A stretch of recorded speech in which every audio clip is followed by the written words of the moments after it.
Hello，大家好，我係 Cindy 啊。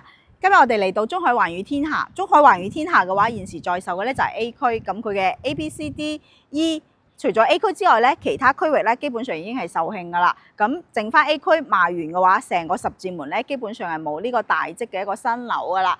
咁呢個 A 區嘅話咧，佢係一個商業非常之發達嘅一區嚟㗎，基本上你落樓咧就可以享受到商業啦。咁 A 區嘅話咧，佢一共係4棟樓，但係佢自身嘅話咧，1樓同埋2樓咧就係做咗商業㗎。呢種商業咧就係我哋而家見到嘅呢啲臨街商鋪啦。其實佢有啲似富華里嘅嗰種感覺啊，係一個開放式嘅街區嚟㗎。咁對面咧就係華發商都嘅2期啦。華發商都嘅2期咧已經運行咗好耐㗎啦。入邊嘅話，而家人流量咧係比較大嘅。平時你過嚟十字門嘅話，基本上都會去一去呢個華發商都㗎。咁樓下咧呢個 A 區咧亦都係自帶呢個城軌站㗎。十字門嘅城軌站咧就係喺 A 區㗎啦。所以呢度嘅話，其實係一個相對嚟講係商業比較發達嘅一個地方啦，而且嘅話呢度嘅城市界面係好靚仔㗎。成個十字門嘅話咧，佢基本上咧係一個全新嘅一個城市面貌嚟㗎。佢有2大酒店㗎，包括有瑞吉酒店同埋喜來登酒店咧，都係喺呢度㗎，而且仲有會展中心啊。所以呢度嘅話係享受到珠海嘅最好嘅一個城市界面㗎，亦都係珠海目前嚟講最新嘅一個城市界面，同埋最高級嘅一啲配套咧，都係呢一度嚟㗎啦。咁我哋現時嘅位置咧就係喺 A 區，樓下咧就係呢條商業街啦。呢啲商鋪基本上已經賣晒㗎啦。咁我哋嘅一個上咗我哋嘅3樓去睇翻我哋成個空中花園。我哋而家上翻嚟咧，就係佢3樓嘅一個空中花園嚟㗎。咁佢1、2樓咧全部係商業，所以佢嘅3樓咧就係做咗呢種空中花園㗎。所以你落嚟散步咧係直接落嚟3樓㗎。咁呢種空中花園有一個最大嘅優勢咧，佢就係可以做到人車分流㗎。基本上係唔會有任何嘅車輛，包括電雞啊或者係我哋嘅小車咧，都唔會出現喺呢個花園。咁佢嘅缺點咧就係呢個花園會細啲，但係中海做出嚟嘅嘢咧，佢係非常之精緻㗎，你可以感受到佢成個園林嘅一個設計係錯落有致㗎，而且係非常之網紅嘅一個感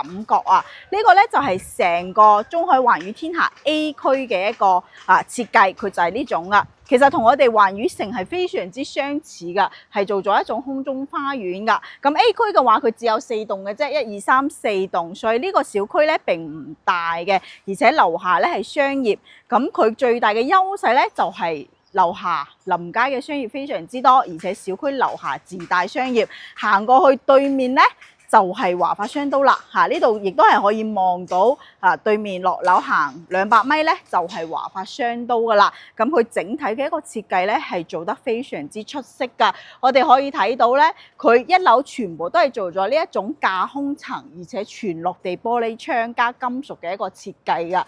而且咧，佢全部咧都係做咗呢一種星空嘅入戶大堂。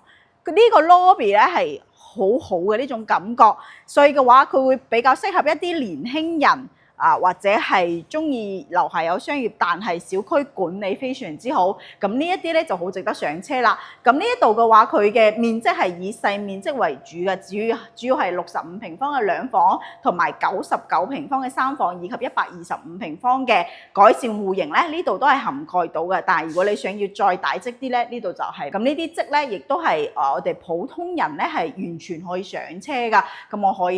咁我哋咧就上翻去睇下我哋實際嘅一個示範單位。我哋而家上翻嚟 A 區嘅4棟去睇翻佢嘅實體示範單位㗎。咁佢一共咧就係2梯6伙嘅。呢2伙咧係屬於125平方嘅。我哋入嚟睇下，基本上可以做到有獨立嘅一個入戶啦，基本上2戶去 share 嘅。咁入到嚟咧，我哋可以見到呢個就係125平方嘅廳啦。你見到佢係非常之大氣，有種大平層嘅感覺。咁125平方咧，佢係做4房嘅。咁呢度咧其實係有一埲牆啊，而家係幫延伸咗廳嘅一個空間。咁由我哋嘅一個鞋櫃到我哋嘅一個露台位咧，佢係足足有8米嘅一個開間，整體係好闊綽㗎。咁呢個125平方，佢雖然唔係4代宅，但係佢嘅實用空間係好好㗎。咁我哋呢度咧係西南面嚟嘅。咁如果係15層以上嘅高層咧，穿過呢一個小高層望過去咧，就係海景，係好靚嘅海景房。所以嘅話，低樓層同埋高樓層咧，佢係有一個價差喺度㗎。咁我哋嚟睇翻中海嘅交標係非常之好㗎。佢用咗呢種 LDKG 一體化嘅一個廚房嘅一個交標啦。然之後呢個係西門子嘅3件套，包括洗碗機咧，都係我哋嘅交樓標準嚟㗎。呢啲涼霸廚房嘅涼霸都係做好咗㗎啦，而且係有呢一個中央空調俾到你㗎。咁呢度入嚟咧就係第一個洗手間，感受下佢嘅空間同埋尺寸。呢邊過嚟咧就係佢嘅客房啦。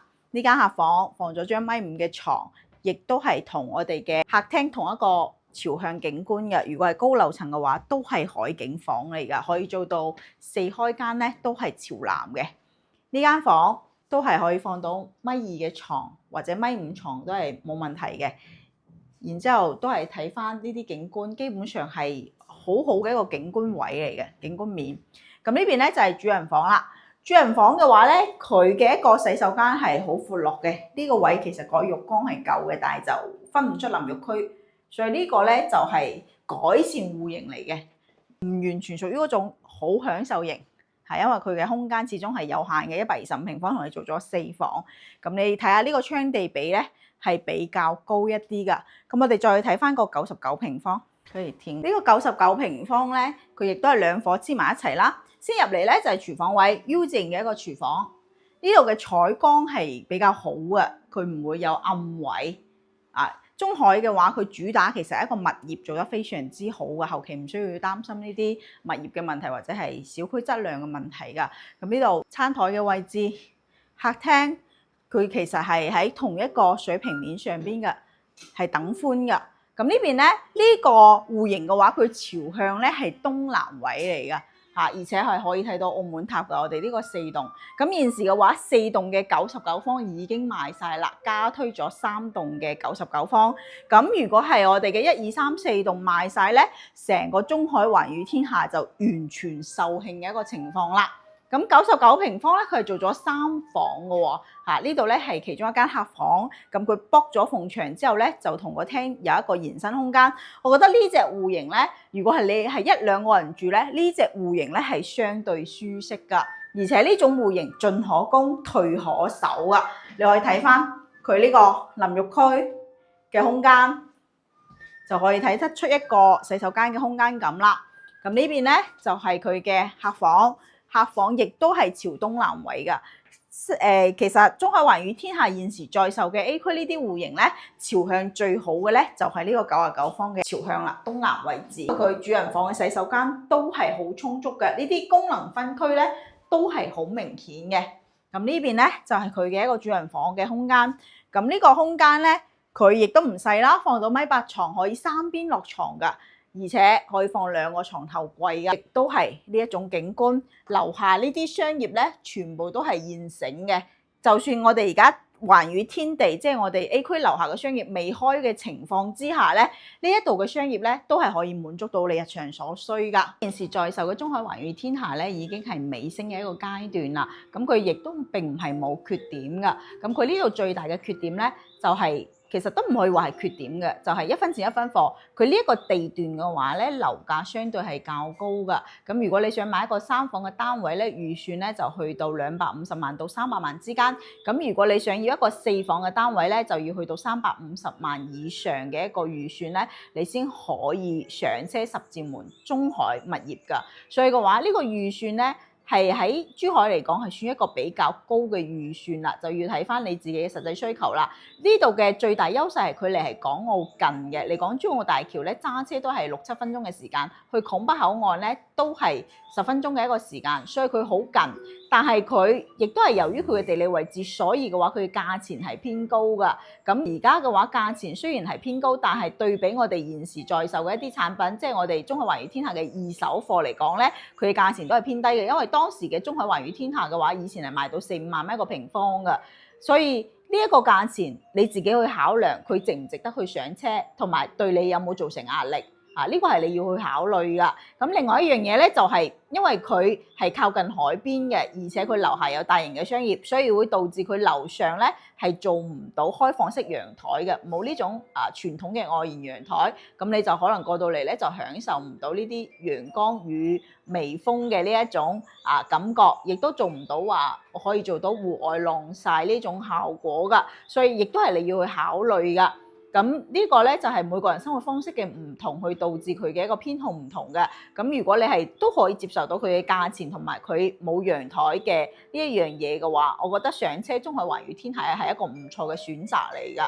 因為呢度嘅話嘅一個生活配套係好完善，亦都係城市界面係好高級㗎，所以嘅話你亦都係用呢個價錢買嘅唔單止一間屋，而係成個城市界面同埋你入到嚟嘅一種居住體驗同埋你嘅生活方便程度咧，呢度都係盡情咁樣去體現咗㗎啦。所以嘅話亦都係按照你自己實際嘅需求同埋喜好去選擇。我係 Cindy， 如果你係對中海環宇天下感興趣嘅朋友，可以按資料2個字喺評論區，我會發詳細嘅資料俾你，或者 WhatsApp 我亦都可以發詳細嘅資料俾你。我哋今期節目就到呢度，下期再見，拜拜。